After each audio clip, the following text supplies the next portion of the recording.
भारत और कनाडा के रिश्तों में गर्माहट अब वापस से आने लगी है। ऐसा लगता है कि कनाडा ये बात समझ चुका है कि भारत से दुश्मनी मोल लेकर उसका काम नहीं चलेगा।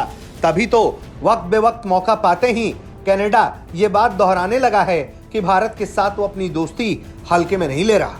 अब कनाडा की विदेश मंत्री ने कहा है कि वो अपने भारतीय समकक्ष यानी कि एस जयशंकर के साथ लगातार संपर्क में थी और ऐसा वो आगे भी करना जारी रखेंगी ताकि दशकों से चला आ रहा दोनों देशों के बीच रिश्ता बेहद मजबूत रहे और आगे भी इस तरह की मजबूती इन रिश्तों में दिखाई दे। उनकी ये टिप्पणी तब आई है जब कुछ ही दिनों पहले भारत ने वीजा सेवाओं को फिर से शुरू कर दिया है। खालिस्तानी आतंकी हरदीप सिंह निज्जर की हत्या पर राजनयिक विवाद के बाद ये सेवा निलंबित कर दी गई थी और 1 महीने से अधिक समय के बाद दोबारा वीजा सेवा को शुरू किया गया है, जिसके बाद कनाडा काफी उत्साहित दिख रहा है।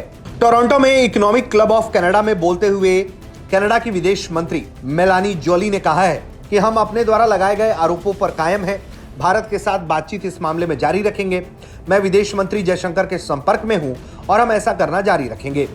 एक सवाल के जवाब में उन्होंने यह भी कहा कि जब भारत की बात आती है तो हमारा दृष्टिकोण काफी लंबा और बड़ा हो जाता है, क्योंकि एक ऐसा रिश्ता है जो दशकों तक चला है और हम सभी जानते हैं कि हमारे देश के साथ लोगों के बीच बहुत मजबूत संबंध भी हैं।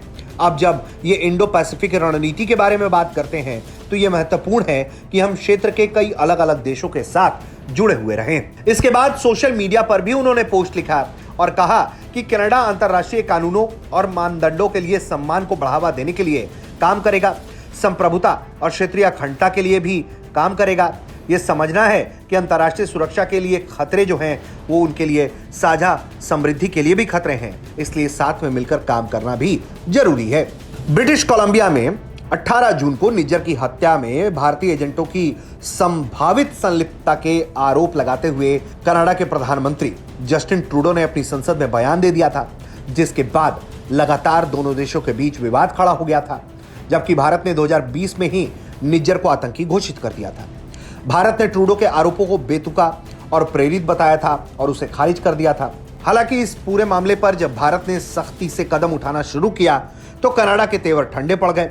बीते महीने भी चुपचाप कनाडा की विदेश मंत्री ने वॉशिंगटन में भारत के विदेश मंत्री एस जयशंकर के साथ एक गुप्त बैठक की थी और बाद में जब उनसे सवाल हुआ तो उन्होंने कहा था कि जब बातचीत निजी रहती है तो कूटनीति हमेशा बेहतर होती है। इस बात पर जोर देते हुए उन्होंने कहा था कि जब भारत की बात आती है तो वो इसी तरह के दृष्टिकोण अपनाती रहेंगी। हालांकि अब माना जा रहा है कि जब फिर से दोनों देशों के बीच वीजा सेवा शुरू हो गई है तो थोड़ी रिश्तों में सामान्यता देखी जा सकती है।